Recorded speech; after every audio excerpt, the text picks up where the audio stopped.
पाकिस्तान के एक इमेज बेहतर की तरफ जा रहा है। अच्छा, भारत की एक सीनियर सहाफ़ी हैं बरखा दत्त, उन्होंने एक कॉलम में लिखा है, जिसमें वो लिखती हैं कि भारत को अब नरेंद्र मोदी ने पाकिस्तान बना दिया, यानी कि वो इस इक़दाम की वजह से इसे पाकिस्तान से कंपेयर करें। आप ख़ुद भी एक सहाफ़ी हैं, क्या मैसेज देना चाहेंगे उनको? देखिए, बरकत दत्त साहिबा जो है बहुत अच्छी सहाफ़ी हैं, खुल के लिखती हैं। मैंने कई उनके जो ट्वीट्स हैं उनको मैं मिला भी हूँ, बड़ा अच्छा लिखती हैं। लेकिन पाकिस्तान की अगर मैं देखूं, क्योंकि मैं भी उसी बात पे आ रहा था अभी कि पाकिस्तान, अभी भी पाकिस्तान की अगर मैं सोच की बात करूं तो चीज़ें बेहतर हुई हैं, जिसकी वजह से इमेज हमारे दुनिया में अच्छा गया है। लेकिन जो हमारी माजी की इमेज थी पूरी दुनिया के, बड़े ख़तरनाक। मैं ख़ुद बाहर रहा हूँ, मुझे ख़ुद याद है कि मैं एक जगह पे बैठा था जहाँ पे मैंने कुछ ख़वातीन आई, उन्होंने मुझसे पूछा कि वी आर यू फ्राम। सो मैंने बोला कि पाकिस्तान, और आई थिंक वो सब टर्की और मुख्तलिफ़ कंट्री से आए थे, मुस्लिम थे वो। तो उन्होंने मुझे मुंह पे बोला था कि आप तो बड़े ख़तरनाक मुल्क से हैं, और इस किस्म की उनकी जो बातें थी, मैं वो बातें नहीं बता सकता। तो जो हमारे बारे में जो इमेज पूरी दुनिया में गई है, जो पिक्चर गई है, वो बड़ी ख़तरनाक किस्म की है, इसमें कोई शक नहीं है। लेकिन यहाँ पे आज तक जो भी आता है खुश होकर तारीफ करके ही जाता है। देखो, जब पिक्चर हमेशा हमने देखा है, जब आप प्रैक्टिकली खुद जाते हैं, खुद चीज़ों को ऑब्जर्व करते हैं, तब आपको डिफरेंट जो है वो फील होता है। अब मेरी एक दोस्त थी, उसने नहीं आना था, काफ़ी अरसा मैंने उनको रिक्वेस्ट की कि आप पाकिस्तान आए, और जब यकीन माने कि वो जब पाकिस्तान आए, पहले तो वो डर रही थी, उसकी फैमिली ये कह रही थी कि आप जाएंगे पाकिस्तान तो पता नहीं क्या होगा आपके साथ। लेकिन वो जब यहाँ आई है और यहाँ से वापस गई है, तो उसकी फैमिली पूरी तैयार है अब आने के लिए यहाँ पे। तो मैं समझता हूँ कि जो लोग वहाँ पे पाकिस्तान का इमेज बाहर खराब बनाया गया, इमेज की बात, जिसके जिम्मेदार जो है हमारी माजी के, चाहे वो आमिर हो, चाहे हमारी एक सोच है जिसको ज़ियाउल-हक ने जिस तरह इस सोच को बनाया था, जिस तरह उस क्लैशनकोव के कल्चर को प्रमोट किया था, जिस तरह अभी भी आप देखें कि हमारे कमेंट्स फेसबुक पे हम जिस तरह लड़ने लगते हैं, तो यही वो सोच है जो ज़ियाउल-हक ने दी थी। इस सोच को बदलने का वक्त आ गया है, और मैं समझता हूँ कि हुकूमतें वक्त स्टेप बाय स्टेप ले रही हैं इस किस्म की सोच को पीछे करके। लेकिन भारत इस किस्म की सोच को पहले ले आ रहा है। तो बरखा दत्त को मैं ये कहूँगा कि माजी के पाकिस्तान को आप याद न करें, आपका हिंदुस्तान बन गया है। 5-10 साल तो ऑलरेडी आप लोग तो बने हैं, आपकी जो सोच, आपकी जो नज़रियात हैं वो बने हुए हैं बरखा दत्त साहिबा। और माजी पाकिस्तान तो छोड़, आप तो अफगानिस्तान और आगे जो सोमालिया, उससे भी पीछे आपकी जो सोच है वो सामने आ गई है। बड़ा सेकुलर राग आप भी अलापती थी, आपके लोग भी अलापते थे, लेकिन वक्त ने साबित कर दिया कि हम कैसे थे और आप लोग कैसे। तो ये सब बातें करनी थी भारतीयों की, भारतीय जर्नलिस्ट की मैं बात करूं, कई ऐसे, रविश कुमार को आप देखें, बड़ा अच्छा लिखता है, खुल के बोलता है। ऐसे लोगों की जो है वो कमी है भारत में और पाकिस्तान में। लेकिन मैं समझता हूँ कि जो उनके जो जर्नलिज्म या प्रोफेशनल है, मैंने उनको देखा है टीवी पे, सब उनके साथ डिबेट किए हैं, तो काफ़ी सारी चीज़ें हम और में बहुत फ़र्क है, हमारे उठने बैठने में फ़र्क है, हमारे लोगों के साथ बातचीत में फ़र्क है। तो यही है जो पिक्चर गलत गई है। लेकिन अभी शुक्र है अल्लाह का कि पूरी दुनिया में हमारे पाकिस्तान का जो नाम है वो बेहतर की तरफ जा रहा है, और यही सोच पे अगर हम कारबन रहेंगे तो मैं समझता हूँ कि वक्त साबित करेगा कि हम कैसे लोग हैं और वो कैसे लोग हैं। अच्छा, भारत की अगर बात की जाए तो कभी एक अक़लियत कभी दूसरी अक़लियत के साथ भारत में कैसा सलूक किया जा रहा है पूरी दुनिया देख रही है, सबको पता है। इससे पहले 30 साल कबल सिख कम्युनिटी के ख़िलाफ़ जो ऑपरेशन हुआ वो भी किसी से ढका छुपा नहीं है, सबको ही मालूम है उसके बारे में। देखो, मैं वही बात, मैंने आपको जिस तरह कांग्रेस की बात की कि कांग्रेस महात्मा गांधी के जो नज़रियात थे, जो लोगों को जो उन्होंने लिटरेचर दिया था, बड़ा सेकुलर टाइप था। आप भी सोचेंगे कि हरमीत डबल माइंड हो जाता है या डबल बातें करता है, लेकिन मैं कुछ हक़ाइक़ ऐसे हैं जो कभी कभी मेरा दिल करता है मैं खुल के बात करूं, और खुल के आज तो वैसे भी मौका मिला है। महात्मा गांधी बड़ी अच्छी सोच रखते तो नहीं थे, सिर्फ बातें करते थे। शायद हिंदुस्तानियों को बुरा लगे, महात्मा गांधी वो शख्स थे जिन्होंने हमारे गुरु साहिबानों के बारे में बहुत बुरा बोला उन्होंने।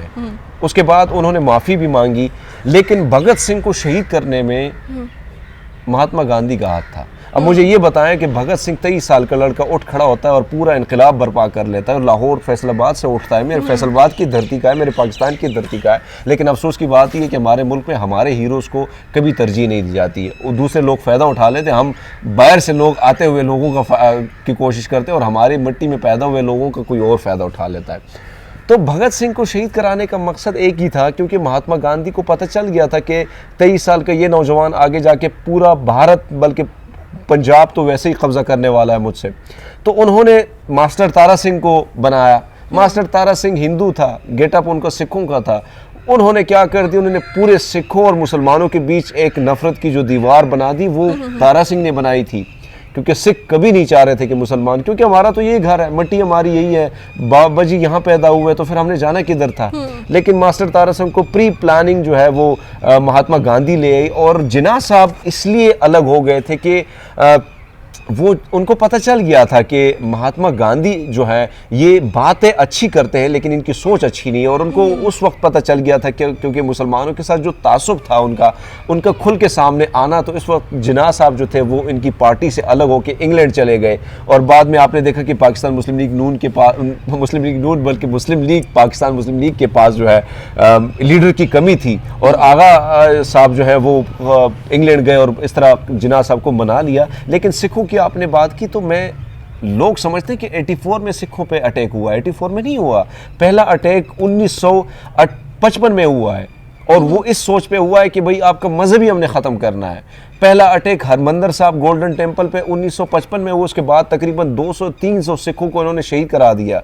उसके बाद इन्होंने हमारी नस्लों को काटने के लिए जो है वो कोशिश की। 1984 के दंगों के बाद जब इन्होंने देखा कि सिख कंट्रोल नहीं हो रहे हैं, सिखों ने तो चुन चुन के इनसे बदले लिए। इंदिरा गांधी को किसने मारा? बदला लिया ना सिखों ने। एक एक को चुन चुन के, जिसने ब्लू स्टार में जो शामिल थे उनको चुन चुन के उनको घरों में मार दिया। किसी को नहीं छोड़ा सिखों ने। बेअंत सिंह जो था सिखों का जो मिनिस्टर था पंजाब का, उसको चीफ मिनिस्टर, उसको सिखों ने मारा था क्योंकि वो भी शामिल थे इसमें। उन्होंने अपने बंदों को भी नहीं छोड़ा जो सिख इन्वॉल्व थे 84 के दंगों में। फिर आते हैं कि इन्होंने देखा कि संत जरनैल सिंह भिंडरा वाले को उन्होंने शहीद कर दिया, हरमंदर साहब पे अटैक कर दिया। उसके बाद इन्होंने देखा कि अब सिखों को कि दोबारा जो मूवमेंट है ये दोबारा खुल के आएगी, तो उसको काटने के लिए, उसको मिटाने के लिए इन्होंने फ्री नशे जो है पंजाब में कर दिए। अभी आपने देखा होगा कि हमेशा हमारे साथ एक चीज़ जो है वो जोड़ी जाती है कि हम जो है वो शराब जो है वो सिख उसके बगैर रह नहीं सकता। सिखिज़म में तो पहली बात तंबाकू ही हराम है, तो शराब तो आखिरी कैटेगरी में आ गया है। शराब तो पीना ही, देखना भी हराम है। तो मैं समझता हूँ कि ये नशों में, तमाशों में हमारे सिख नस्लों को जो तबाह किया है इन्हीं हिंदुस्तान की गवर्नमेंट ने किया है। तो अभी भी आपको देखें कि मोदी की जो पहली हुकूमत आई थी तकरीबन 24 गुरुद्वारों को शहीद किया गया, इसी के दौर में हुआ है। कितने गुरुद्वारों पे अटैक हुआ, कितने सिखों पे हुआ है। सिख अगर मीडिया में आते हैं उनको जेल में डाला जाता है, सिख अगर खुल के आते हैं तो उनको गद्दारी के उनके जुमरे में आ जाते हैं, उन पर गद्दारी के केस बनाए जाते हैं। जो सजन वो क्या नाम था जिन्होंने सिखों पे अटैक किए, उसको किस तरह कोर्ट कैसे उनको बरी करती है।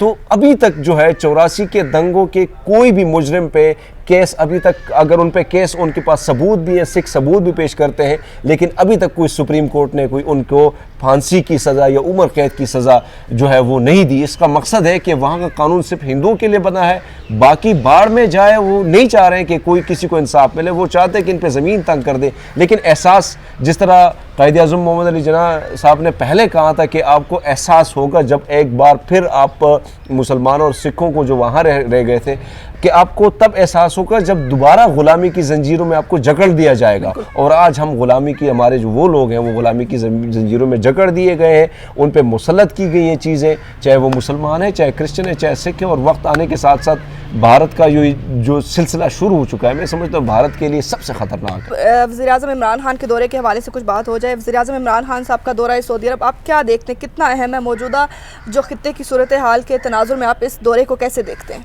देखिए, सबसे जो दौरा था इसमें सऊदी अरब की भी जो थी वो उनकी ख्वाहिश थी कि वज़ीर-ए-आज़म इमरान खान आए, क्योंकि इस वक्त 3 जो लोग हैं वो लीड कर रहे हैं इस्लामिक कंट्रीज़ को। 3 लोग लीड कर रहे हैं, वज़ीर-ए-आज़म इमरान खान, महातीर मोहम्मद और साथ साथ में जो तैयब अर्दवान है। ये लोग जो है इस वक्त अरब ममालिक देख रहे हैं कि हमारे यहाँ जो पावर था वो घटता जा रहा है, और इस वक्त 3 जो लीडर उभरते हैं पूरी दुनिया तस्लीम कर रही है कि लीडर हैं। और महातीर और ये लोग पहले भी आए और खान साहब तो अभी आए। तो एक तो अरब कंट्रीज़ की ख्वाहिश थी कि खान साहब आएँ और इस मामलात जो इनकी तरफ एक मुस्लिम कंट्रीज़ में जो एक गैप बनाया, उसी चीज़ों को दोबारा वो सऊदी अरब की जो सिलसिला है वो चल पड़े, दोबारा चल पड़े। तो ये एक तो ये थी। दूसरा दौरा इसलिए अहम था कि पाकिस्तान की अगर हम देखें तो मुआशी सूरत हाल अब कुछ बेहतर तरी की तरफ जा रही है। इस वक्त अगर हमें सऊदी अरब से जो हमें जो डिपॉज़िट हमारे स्टेट बैंक में रखा गया, इसके साथ साथ हमारे मुख्तलिफ दूसरे ममालिक जो अरबियन ममालिक है उन्होंने रखे थे ये चीज़ें, तो उस हवाले से भी बातचीत करनी थी। बाकी सरमायाकारी के हवाले से भी ये दौरा बड़ा अहम था। और आपने देखा कि कतर और साथ साथ में 3-4 जो जितने भी मुल्क हैं उन्होंने भी ये वज़ीर-ए-आज़म इमरान खान के साथ ये कमिटमेंट भी हो गई है कि मज़ीद 3 साल के लिए, जो 5 साल का इन्होंने बोला था उसके साथ मज़ीद 3 साल के लिए एक्सटेंड भी कर सकते हैं। और मुतवक्किल फ़ैसले ये बात है कि जल्द जो है इस पर भी अमल दरामद हो जाएगा। तो मैं समझता हूँ कि पाकिस्तान के लिए बल्कि मुल्क के लिए एक अहम दौरा था। और जो अभी जो एक नया जो गैप बना है मुस्लिम ममालिक के दरमियान, दोबारा आप देखते हैं लास्ट एक वक्त मुझे याद है कि टर्की के दरमियान और अरब के दरमियान भी ये बना था, उसके बाद फिर ईरान का भी ये जो है ये मसला बना था। लेकिन अब वक्त बदल गया है। अब आप देख रहे हैं कि टर्की, ईरान, मलेशिया ये एक पेज पे आ गए हैं। पाकिस्तान जो है वो उसको समझ नहीं आ रही है कि मैं इधर जाऊं या उधर जाऊं। हमारी तो हमेशा यही कोशिश होती है जहाँ से ज़्यादा पैसा मिले हम कोशिश हमारी उधर भी होती है। तो इस वक्त पाकिस्तान की जो लीडरशिप है उसकी एक सोच है कि मैं पूरे पाकिस्तान जो मुस्लिम कंट्रीज़ हैं इनको मुत्तहिद करें, हम दोबारा एक प्लेटफॉर्म पे ले आएँ। तो उसके ज़ाहिर बात है उसके ख़िलाफ़ फिर मुख्तलिफ़ एजेंसियाँ भी काम करती हैं, जो दूसरी क़ुव्वतें हैं वो भी काम करती हैं कि ये जो प्लेटफॉर्म है इसको तोड़ दिया जाए, यानी ये मुत्तहिद मुस्लिम ममालिक ना रहे। तो इसके लिए कोशिश खान साहब की है कि वो चीज़ें दोबारा आ जाएँ। और ये दौरा बड़ा अहम था। और आपने देखा कि बहरीन की जो की जानिब से उनको जो सबसे बड़ा सिविल अवार्ड था उससे नवाजा गया। ये एक अच्छी रविश जो है वो चल पड़ी है। मैं समझता हूँ कि खान साहब की जो मुख्तलिफ दौरे थे काफ़ी कामयाब तरीन दौरे थे। और सऊदी अरब जो पहले नवाज शरीफ के साथ उनके काफ़ी अपने रिश्ते भी उन्होंने तकरीबन किए हैं और साथ साथ में उनके अच्छी वो ताल्लुकात ख़ानदानी ताल्लुकात थे। लेकिन इस वक्त अगर आप देखें तो पूरी नज़रें जो हैं उम्मत मुसलमान की अगर देखें तो इस वक्त खान साहब पे ठहरी हैं। और उनके वो कुछ ऐसे नडर इक़दामात हैं मुस्लिम दुनिया के हवाले से, जो बातें उन्होंने की इस्लाम के हवाले से की, हुज़ूर सल्लल्लाहु की शान के हवाले से जो गुस्ताखियाँ होती थी उसकी रोकथाम के लिए जो आवाज़ वज़ीर इमरान खान ने उठाई, मैं समझता हूँ किसी दूसरे वज़ीर-ए-आज़म ने इस तरह खुल के बात नहीं की। तो उसके बाद वज़ीर-ए-आज़म का जो मोराल था, खान साहब का जो मोराल था वो मुस्लिम दुनिया में काफ़ी ऊपर चला गया है इस वक्त।